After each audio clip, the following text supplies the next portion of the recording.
ہر لمحہ قرآن اور سنت کا ترجمان، فضیلۃ الشیخ توصیف الرحمن۔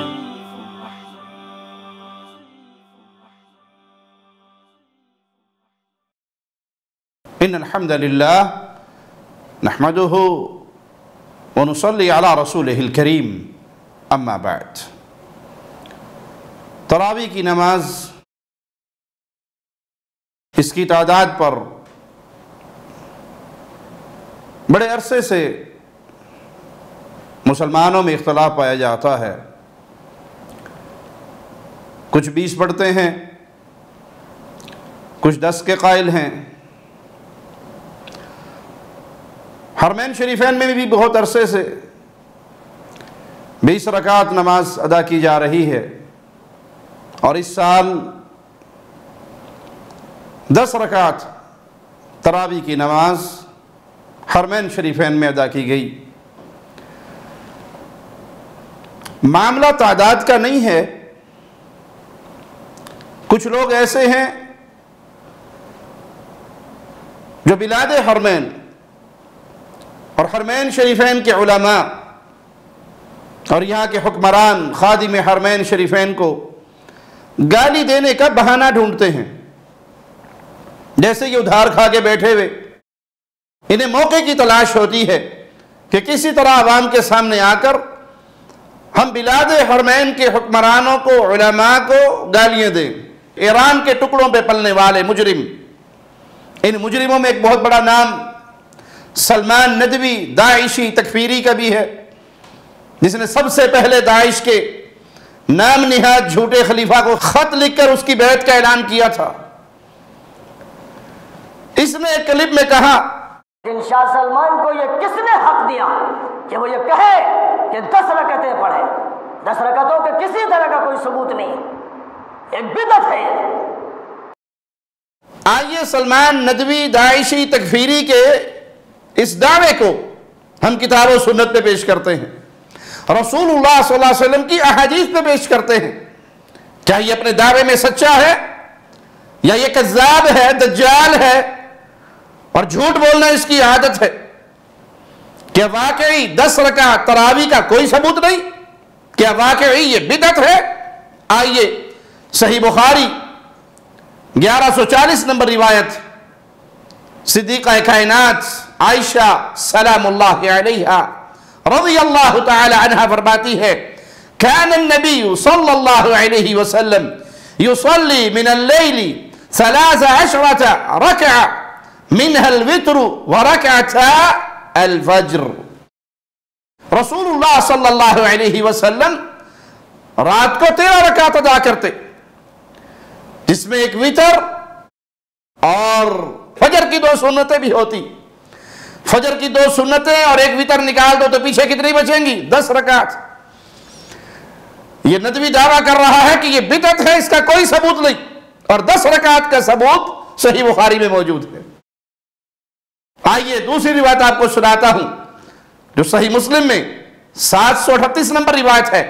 قاسم بن محمد کہتے ہیں کہ میں نے عائشہ صدیقہ رضی اللہ تعالی عنہ کو فرماتے ہوئے سنا، كانت صلاة رسول اللہ صلی اللہ علیہ وسلم من اللیل 10 رکعات۔ اللہ کے نبی صلی اللہ علیہ وسلم رات کو 10 رکعت ادا کرتے اور ایک وتر اور فجر کی 2 سنتیں پڑھتے۔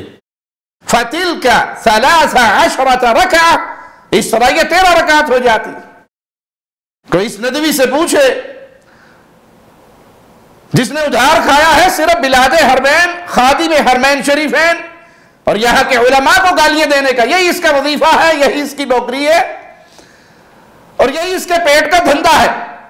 شیعوں کے، صحابہ کے، دشمنوں کے ٹکڑوں پہ پلنے والا یہ کہتا ہے یہ بدعت ہے۔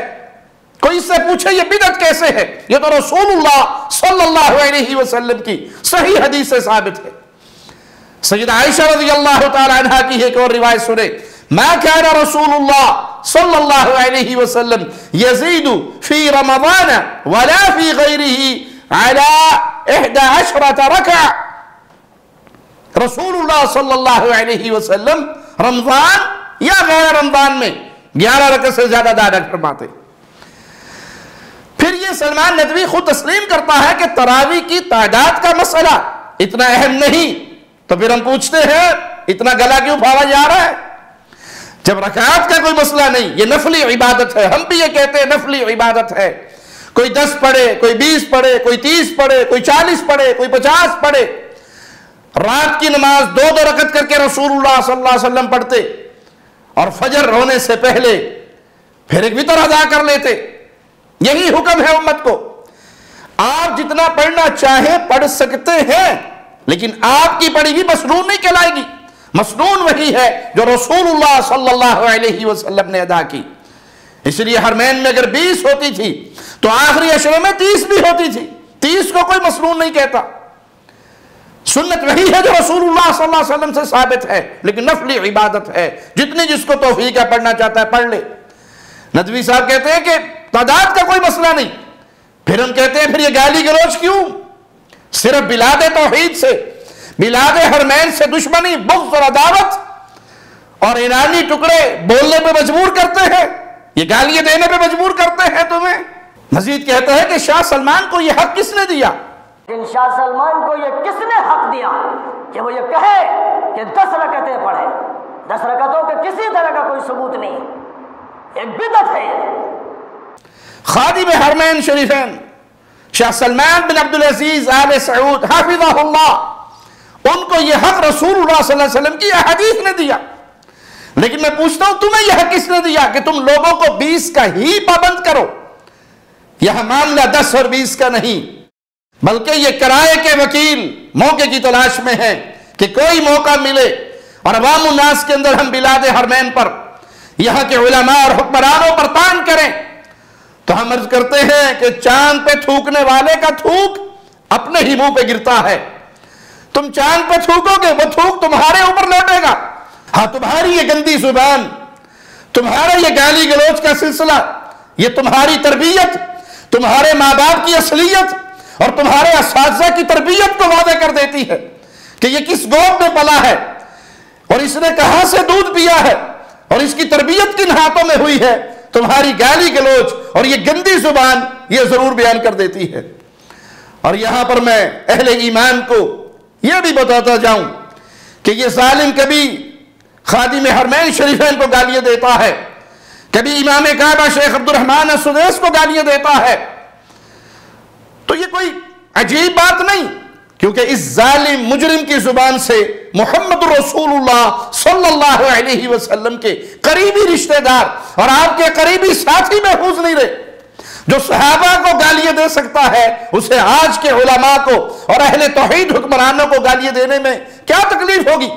اسی ظالم کا وہ مشہور کلپ آپ نے پہلے بھی ہمارے بیانات میں سنا ہوگا کہ اس نے امیر معاویہ رضی اللہ عنہ وارضاہ کے دور کو نعوذ باللہ ثم نعوذ باللہ کفر اور نفاق کی مثال قرار دیا تھا.